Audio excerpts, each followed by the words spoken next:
Hey, welcome back to Milton Daily Homes. Chuck here. We have a list of 12 properties today, and check out the extras tab. There was an article written in Saga magazine, or online, in saga.com, and they talked about why people shouldn't move to Milton and why they should stay in Mississauga. And so we made a bit of a tongue-in-cheek reply to that and talked about the five reasons why you should definitely move to Milton from Mississauga.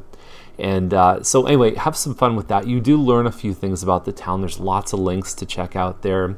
Just over in the extras tab, you'll see it. It's the first article there. So let's get started with today's list. 443 Centennial Forest, number 410. Top floor of the building, 389. Also backs onto the forest. Bit of a quieter feel in this building. Mostly kind of 50 plus crowd that lives here. There is a balcony, which is fundamentally different than the closest competitor building, which is 100 Millside, which doesn't have balconies and also has a few more amenities like an indoor pool. They both have common areas. This is a pretty common size for this building, like 1,300 square feet. And you've got lots of walking trails close by. You've got the mall that's just up the road, so you could go to Cora's and have some breakfast. Based on other sales in this building, I think they priced it right in a fair spot. I find that a lot of the pictures in this building are awful, so they've definitely done a good job with the photos. And if you're comparing to Millside, the other difference besides the balcony and amenities is the fees here don't include heat, hydro, or cable, whereas you get everything included in with Millside, probably for around this price point, or a little bit higher on condo fees. So I actually look at 100 Millside as having slightly better value for the fees. 1180 McDowell looks like a really good deal. It's a cropside end unit, 1360 square feet. It also has green space behind and also to the side with a finished basement. Crown moldings, some pot lights. Everything looks good, clean, tidy here. And so we have a home at the same price point. Here's the thing, head-to-head battle. This one on paper has the finished basement plus the green space. I think ours is better finished on Gaisley at the same price, but these guys are holding back on offers. So the final sale price for this one could very well be over this if people see the value here. Now, it's nice that you're not backing onto other homes, you're not siding onto other homes, but that pathway may not be the most private thing. And I even look at something like this and say, okay, does that light turn on at night? And would it shine right into the master bedroom? Are you going to need extra strength blinds to eliminate some of the light here that you wouldn't have if you had a home behind you? So all of these things, good things to explore, but I think the price point for what else is sold and the fact that this one has something a little bit unique with the green space, it's going to bode well for them. I think they're holding back on offers until August 10th. Don't quote me on that, but I think it's something like that, August 9th, August 10th. Now, Beaver Court could be the pick of the day. I don't know because there's no pictures, but if you read the description, you're backing onto a park. You have soft close cabinets. You've got quartz countertops, subway tile backsplash. All of these things sound really good at this price point. I mean, there's a home on Colson Court for $60,000 more, same size lot.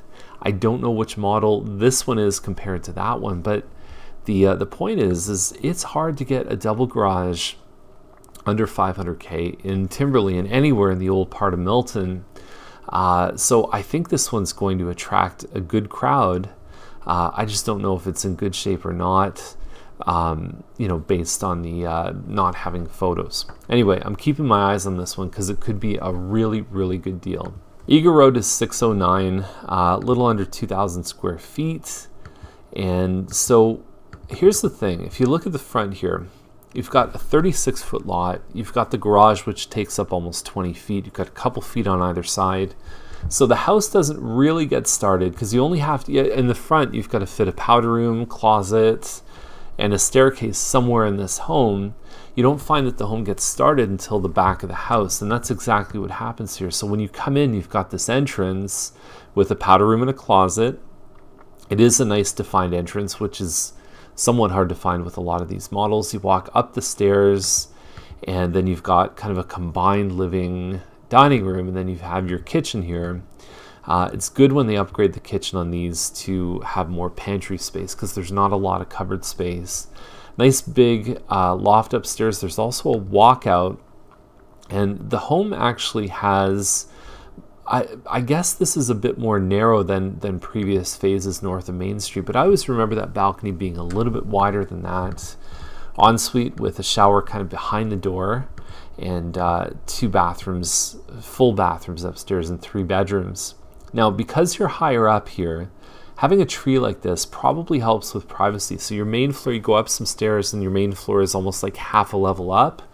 That creates a feeling of you see over the fences into your neighbor's property. It creates a little less privacy.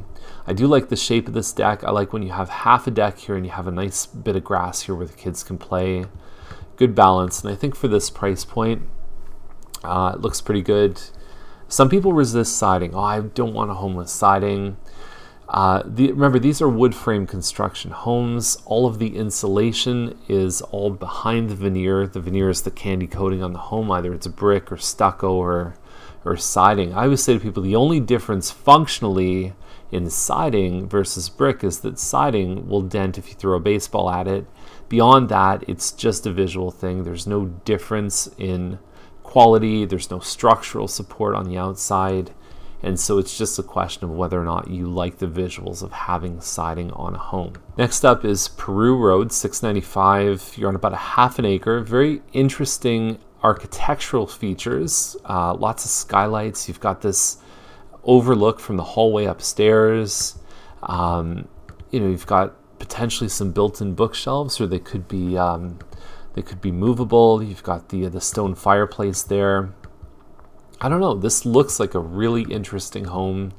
The biggest concern I'd have with this property, by the way, you can see the escarpment a little bit from this location, very close to town. There's a lot of changes happening in this area. Some parts of Peru Road can actually face some of the industrial stuff that's on the west side of 25. But you have the Milton Heights redevelopment, you've got the Tremaine redirect, so the new Tremaine Road and the 401 exit.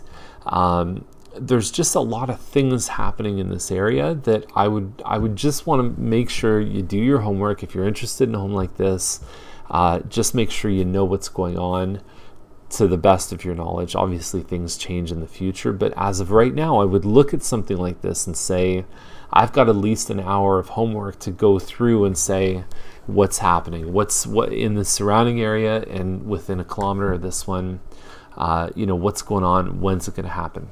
Okay, so 898 Farmstead is 779. It's a wood lily corner, 2661 square feet, and they are missing a shutter. Would have been nice to put that in before selling. And so here's the thing, I look at this shot here, it looks very squeezed, and the reason why is because it's only an 8-foot ceiling, and this home in an 8-foot ceiling versus a 9-foot ceiling, completely different. The 9-foot looks so much better and so bigger, like so big, so spacious.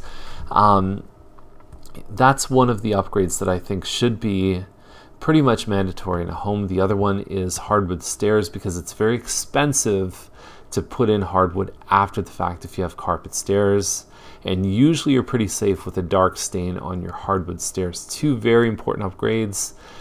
People will pay tons of money for granite counters and backsplashes from the builder. Do it after the fact. Hardwood floors, do it after the fact. The builder might charge you $10 to $12 a square foot for hardwood floors when you can do it for half that price after you take possession of the home. Plus, the added bonus is you can put the carpet downstairs in the basement so the floors are a little bit warmer. Based on what else I've seen sell for this model, I just don't know if they've got the juice. I don't know if the upgrades are there. It is a nice elevation on the outside, missing shutter aside. I don't know. I don't see it happening at this price point. I've seen this model backing out a green space, finished basement. That's when you start getting up into the high 7s. Now, Forbes Terrace is about 2,700 square feet, and there's a lot of competition right now in the high 8s. Now, this area, the Heathwood homes, people paid more for them. There's a premium attached to this neighborhood. But if you're an outsider looking in, you're going to say, why am I going to buy this home at 2,700 square feet when I can go just down the road, in fact, and buy, 3,300 square feet, backyard of green space for the same price point or less.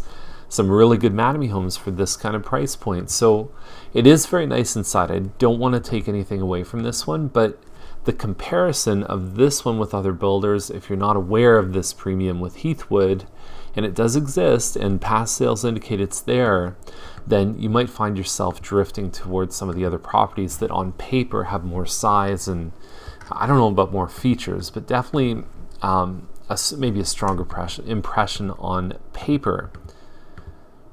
So nice looking home though. Beautiful, clean, clutter-free. This is the way you showcase a home. The lots are pretty good size too. They're 42 by about 98, which is getting close to about as big as you can buy in the new areas, and especially in this neighborhood.